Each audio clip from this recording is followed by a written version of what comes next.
So hello guys and welcome to another episode of geeking over. आज हम लोग बात करेंगे द जॉन विक फ्रेंचाइज के बारे में। Okay, so the John Wick franchise मतलब मेरी फेवरेट एक्शन मूवी फ्रेंचाइजेस में से एक है। तो सबसे पहले हम लोग बात करते हैं who is John Wick. John Wick is a man of focus, confidence and sheer fucking will. He once killed 3 men in a bar with a fucking pencil. With a fucking pencil. Okay, तो John Wick जो character है basically अपनी Keanu Reeves भाई ने play किया है, जो कि कैनेडियन एक्टर हैं। और आप उनको उनकी और मूवीज़ जैसे कि कॉन्स्टेंटीन, मैट्रिक्स, 47 रोनिन से जानते होंगे ऑफकोर्स। और मतलब ये इतना कूल बंदा है कियानू रीव्स कि उसको कोई हेट चाह के भी नहीं कर सकता है। मतलब bro literally looks like a husky and has the vibe of a golden retriever. वो जो बेसिकली जॉन विक है वो एक अपनी मूवी में अंडरवर्ल्ड का हिटमैन स्लैश किलिंग मशीन है who is feared by everyone. और मतलब लिटरली ब्रो ज़्यादा काम करता है और एकदम कम बोलता है, just like Manmohan Singh. Keanu Reeves की एक ख़ास बात और बहुत ही है कि वो 58 ईयर्स के हैं और अभी भी 80% स्टंट्स अपनी मूवी खुद करते हैं। 80% स्टंट्स लिटरली अगला खुद करता है, मतलब जो जितनी भी हम उनके एक्शन सीन्स देखते हैं पंचेस वाले और सब। और यहाँ 20 साल के बच्चे खुद जाके ग्लास में पानी डाल पाते हैं।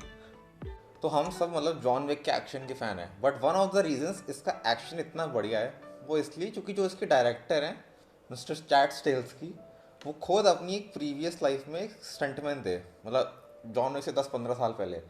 तो जिस नीटनेस से वो मतलब एक्शन सीन्स को कोरियोग्राफ करवा देते हैं और जैसे डायरेक्ट कर लेते हैं, ये जॉन विक के एक्शन सीन्स को बहुत स्पेशल बनाती है। और अब जो एक्शन मूवी का बार ये जॉन विक 4 ने आके सेट कर दिया है इतना ऊंचा, वो पता नहीं, अब मतलब शायद ही कोई एक्शन मूवी और फिर से इतनी जल्दी इतना ये ऊपर का बार से बीट कर पाए। तो जॉन विक मूवी स्टार्ट कैसे होती है? तो बेसिकली पहले पार्ट में जॉन विक का दिखाया कि वो एक रिटायर्ड हो गया अपनी लाइफ से और उसने सब गलत काम छोड़ दिए।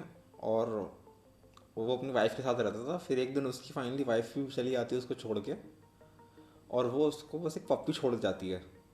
तो अब जॉन विक और उसका पप्पी साथ रहते हैं। फिर एक दिन एक माफिया की बिगड़ी औलाद, जैसे इंडिया में विधायक के बिगड़े बच्चे होते हैं, उसके घर घुस के उसके कुत्ते को गोली से मार देता है झाटू इंसान, और उसकी कार चोरी करके ले जाता है जैसे वो जीटे गेम चल रहा हो। बट उसकी सबसे बड़ी गलती होती है कि उसने जॉन विक को जिंदा छोड़ दिया।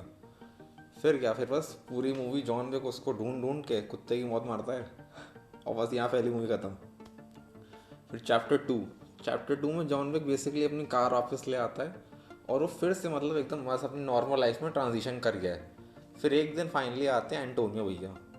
तो ये जो एंटोनियो भैया हैं अपने, इन्होंने जॉन विक की पहले जब वो गलत काम करता था तो उन्होंने ये सब अंडरवर्ल्ड छोड़ने में उसकी हेल्प करी थी। तो वो कहते हैं क्या भैया जॉन विक तुम मेरा फेवर वापस करो, मेरे लिए थोड़ा काम करो, मेरी बहन को मार दो। तो जब उनको जॉन विक मना कर देता है वो उसके घर को पूरा उड़ा देते हैं। और फिर क्या होता है, जॉन विक को उसका काम करना पड़ता है क्योंकि वो रूल से बाइंडेड है। बट आखिरी में जॉन विक रिवेंज के लिए उसको मार देता है। बट इस बार जब वो उसको मारता है तो वो कुछ रूल्स तोड़ देता है। फिर आते हैं हम लोग चैप्टर 3 पे। तो चैप्टर 3 में क्या है, बेसिकली जो जॉन विक ने रूल्स तोड़े थे उसका हम लोग को कॉन्सिक्वेंसेस दिखा रहे हैं जॉन विक के ऊपर। वो एक्स कम्युनिकाडो बन गया है बेसिकली। एक्स कम्युनिकाडो का मतलब होता है रोग हो जाना। तो और अब पूरी दुनिया उसके पीछे पड़ी है, उसके ऊपर एक बाउंड्री लग गई है, तो हर कोई उसको मारना चाहता है। और जॉन विक जिन जिन से हेल्प के लिए जाता है उन लोग के भी मतलब वाट लग जाती है। तो बेसिकली वो चलता फिरता यमराज है, वो जिसके पास जा रहा है उसको मतलब कोई ना कोई प्राइस पे करना पड़ रहा है उसकी हेल्प करने के लिए, उससे संबंध रखने के लिए। तो थर्ड पार्ट में बेसिकली जॉन विक के इन स्ट्रगल्स दिखाते हैं ज़िंदा रहने के लिए, और वो एक फिर से मतलब एस्केप ढूंढने की कोशिश कर रहा है। बट आखिरी में विंस्टन उसको बिट्रे कर देता है और वो कॉन्टिनेंटल की छत से नीचे गिर जाता है।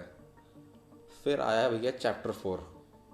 अच्छा, मैं कोशिश करूँगा कि मतलब काफ़ी लोगों ने वो चैप्टर 4 देखा नहीं है तो स्पॉयलर्स थोड़े कम रखूँ, बट थोड़े बहुत तो स्पॉयलर्स होंगी।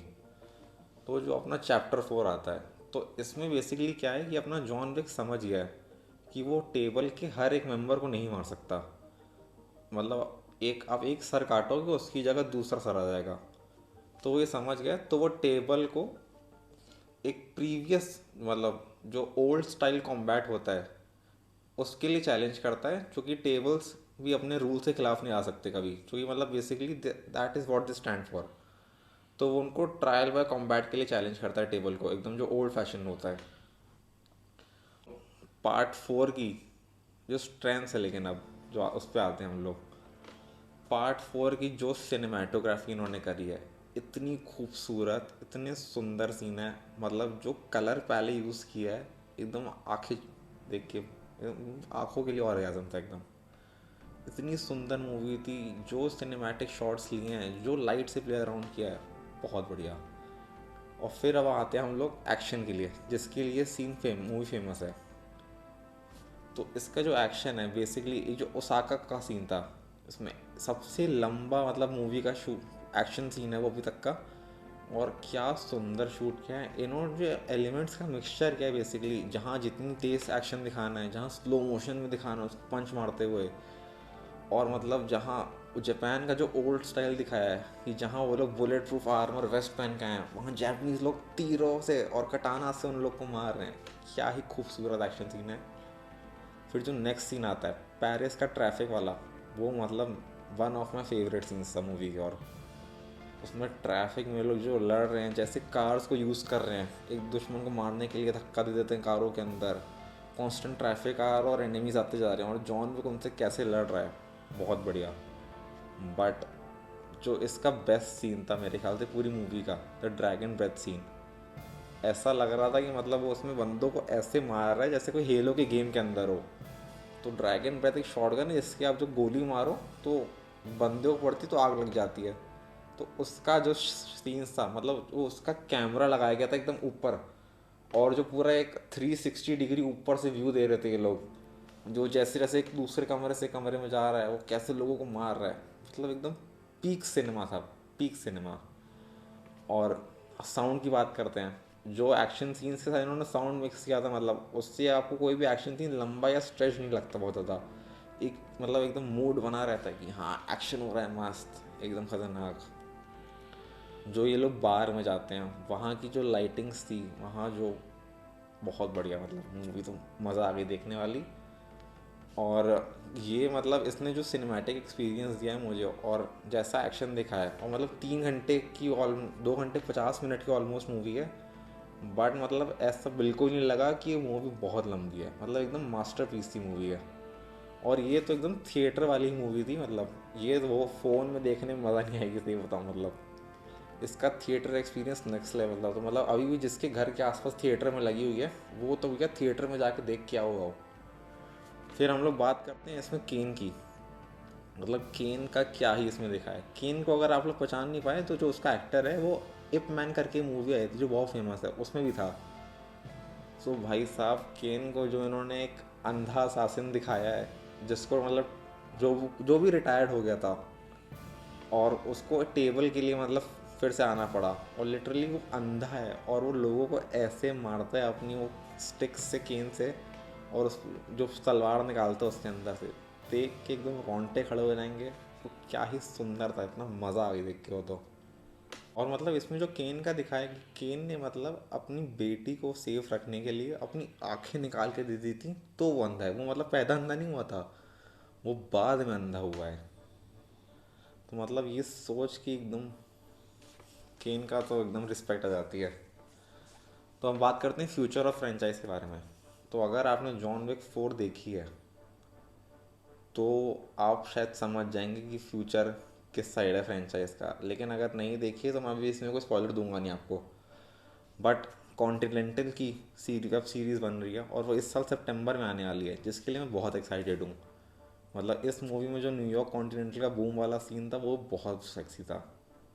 अब फ्रेंचाइज की जो मूवी आने वाली बैलरीना, वो भी नेक्स्ट ईयर के लिए अनाउंस हो गई है। बट मैं चाहता हूँ कि ये लोग केन की भी एक सीरीज़ बनाएं, क्योंकि मैं देखना चाहता हूँ कि केन जो जॉन विक लेवल का बंदा है, मतलब वो इतना अच्छा शासन है कि वो जॉन विक का दोस्त भी था, और वो मतलब कैसे अंधा हो गया, उसने क्या क्या काम किया, द ब्लाइंड असासिन। मतलब इसकी सीरीज़ देखना कितना मस्त रहेगा। तो एकदम केन के लिए तो मैं बहुत एक्साइटेड हूँ। तो thank you guys for tuning into this video. और अगर ये आपको वीडियो पसंद आई हो तो प्लीज़ इसको लाइक करें, चैनल को सब्सक्राइब करें और मुझे नीचे कमेंट सेक्शन में बताएं that what are you next curious about, आप आगे और क्या देखना चाहते हैं। Thank you, piece.